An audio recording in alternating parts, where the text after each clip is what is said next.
തമ്പ്രാൻ വந்தாச்சு. ആര്? തമ്പ്രാൻ വந்தாச்சு. ചോദിക്കുന്നത് എയിംസ് വരും. ആളുകളെ പറ്റിക്കാനുള്ള ഏർപ്പാട്. ആദ്യത്തെ ചോദ്യം, എയിംസ് എവിടെയാണ്?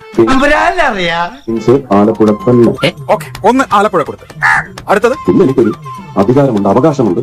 അത് കേരളത്തിൽ നിന്ന് ആദ്യത്തെ BJP MP നൽകിയ തൃശ്ശൂരിനത് നിർബന്ധം. ഓക്കെ, ഒന്ന് തൃശ്ശൂരിനും കൊടുത്ത്. അവന്റെ വാചകടിയിൽ വീണോന്റെ ജീവൻ നായനക്കി. ഞാൻ പറഞ്ഞില്ല അതുകൊണ്ടാ. അടുത്തത്, അപ്പൊ അത് തിരുവനന്തപുരത്തെ സ്ഥലം തരുമെന്ന് പറഞ്ഞാൽ എനിക്ക് വിരോധമൊന്നുമില്ല. ഇവിടെ കിട്ടല്ലേ? ഇവിടെ രാഷ്ട്ര പുനർനിർമ്മാണത്തിന് ജില്ലകൾ തോറും എയിംസ്, അതാണ് സുരേഷ് ഏട്ടന്റെ ലക്ഷ്യം. സുരേഷ് ഏട്ടൻ ഭയങ്കര കയറി. ഇയാളെന്താ പറയണത് എനിക്ക് മനസ്സിലാവുന്നില്ല സുഹൃത്തുക്കളെ. എയിംസ് വരും കേരളത്തിൽ. അത് എവിടെയാണെന്നുള്ളത് നമുക്ക് നിശ്ചയിക്കാം എന്ന് പറഞ്ഞെങ്കിൽ അത് വരും. ഇപ്പൊ മനസ്സിലായി. അതെ, അത്രയും വേണോ? വേണം, കുറച്ച് കടുപ്പത്തിരിക്കട്ടെ.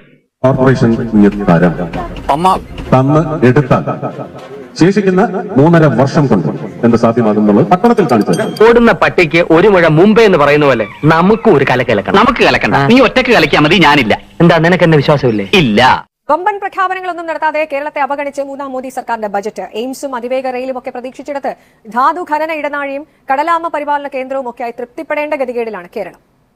നീ എന്നെ കൊച്ചാക്കി കളഞ്ഞു. എല്ലാ സംസ്ഥാനങ്ങളുടെ മുന്നിലും കേരളം നാണം കെടും. തലതിരിഞ്ഞ രാഷ്ട്രീയക്കാർ നാടിനെ സേവിക്കുമ്പോ നാടിന്റെ തലയിലെടുത്ത് തേയും. അത് കേരളത്തിന്റെ വിധി. കേരളത്തിന് ആമയും തേങ്ങയും.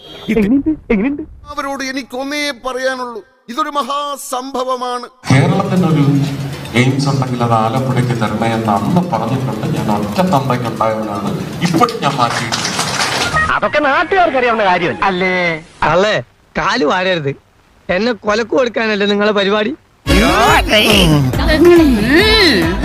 സന്തോഷായല്ലോ. പിന്നെ ചേച്ചി പോട്ടെ. കൈ കൊള്ളുന്ന എന്താ വെച്ചാ എടുത്തോ, എന്നിട്ട് ഇറങ്ങാ. ഒരു ചുവന്ന സ്വിച്ച് കാണുന്നുണ്ടോ? കാണുന്നുണ്ട്. ചുവന്ന സ്വിച്ച് അമർത്തി.